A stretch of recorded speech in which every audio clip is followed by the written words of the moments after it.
We'll get you to have a seat right in here. This season, the McGill football team is preparing to blast into the space age. Okay. With the opening of a lab so new, it doesn't even have a name yet, the Redmen are hoping this cutting-edge technology will put them a cut above the rest. What the boys are calling it is the space machine.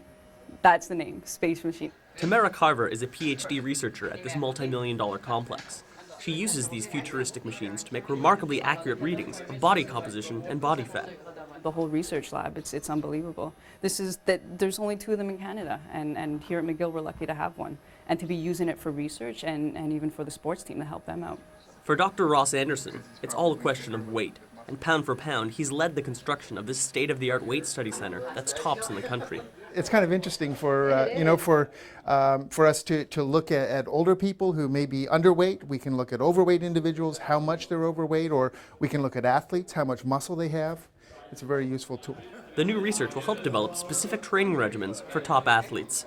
Definitely help with my training to see what the density is in my legs and how I can balance that out with the rest of my body. When I get to the gym or trainings or everything, I want to know what are my objectives.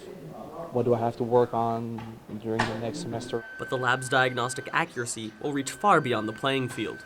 Already we're working with people from the bariatric surgery department. We're working with people from the faculty of rheumatology, people with arthritis, people with pulmonary disease, people with heart disease. So it really is a lab where we can really help many different patient populations. With these new machines at his disposal, Dr. Anderson is hoping to tip the scales in favor of the center's patients. John Stocks, CTV News. Predict how much body fat he has. What percentage of his weight is muscle?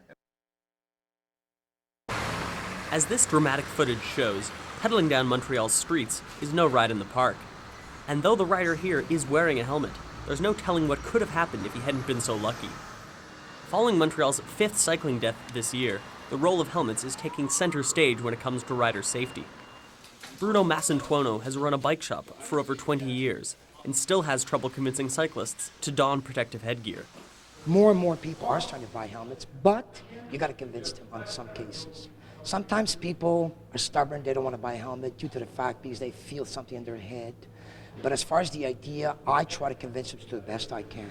The city has debated a helmet bylaw before, but has found that dictating cyclist choice is too tricky a game to play. Top athlete cyclists are really pushing it. They're riding very fast. I mean, that's their right, so they often wear helmets. I mean, if somebody who really rides slowly and cautiously and wants to be fashion conscious is concerned about his or her hair, I don't think we should tell those people, well, you can't cycle. Quebec's largest cycling group says greater driver and rider awareness is the issue, not helmets. Helmet, they don't prevent accident. And there's a lot of accident who can be prevented just by a safe behavior. Safe behavior from the cyclist and from the driver. Some riders you have agree. To be very careful and don't assume cars are going to stop for you or whatever. I'd rather wait for them to go by than take a chance of being killed. While others simply refuse to wear protection. I think it's good to have a little bit of danger. If we practice just being safe all the time, then we're not going to be very capable of looking after ourselves. The reason I'm not buying one is just, I don't know, it's not comfortable, I guess. It's probably more comfortable than a wheelchair, but... Though a recent study has shown wearing a bike helmet decreases the frequency of head injury in case of a collision, until drivers and cyclists become more aware of one another on the road, the debate will roll on. John Stocks, CTV News.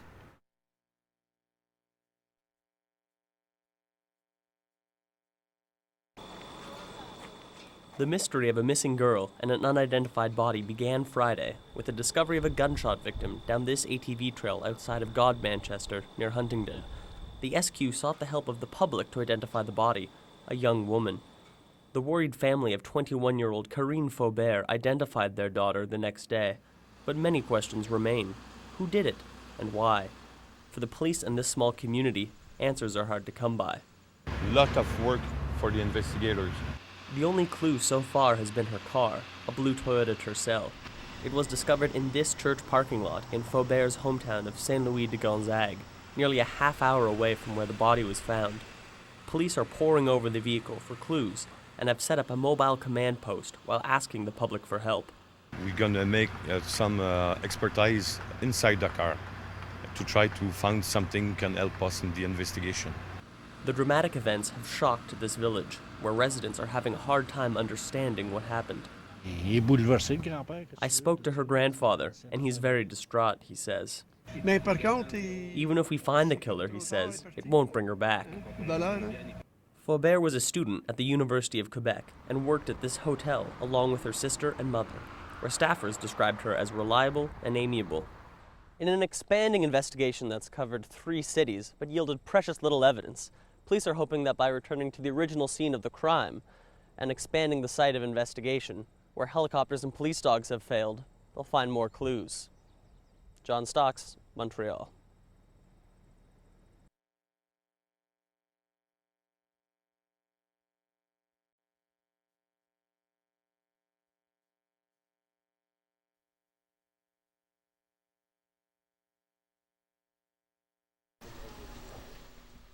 For more than 30 years, 2 towering statues guarded the entrance to the home of Quebec artistic giant Jean-Paul Riopelle.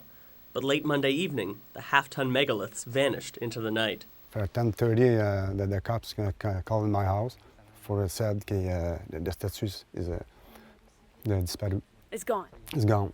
The statues, called the Defeat, were valued at $1 million, but the thieves may have been in the dark as to their value.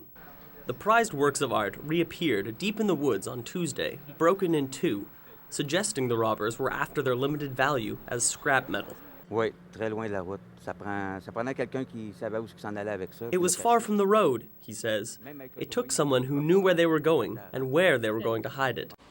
The shocking heist has galvanized the sleepy town of Estoril, where Riopelle spent the last 15 years of his life. We didn't expect that at all because we have no background for that kind of a thing. Champlain Charest is an old friend of Riopelle and laments the loss of a landmark piece of art. And I think that those who stole this great sculpture should be aware of the value of it. Monetary value is nothing compared to the worth of this sculpture in the world. The SQ are still on the lookout for 3 men who absconded with the statue, but whose art appraisal may have missed the mark. At this time, we are looking for 3 suspects, 3 men in their 20s, ranging from 170 pounds to 190 pounds. What they all have in common is they have a brush cut hairstyle. If the bandits were indeed unaware of the statue's $1 million price tag, the defeat may better apply to the thieves than to the art. John Stocks, CTV News, Montreal.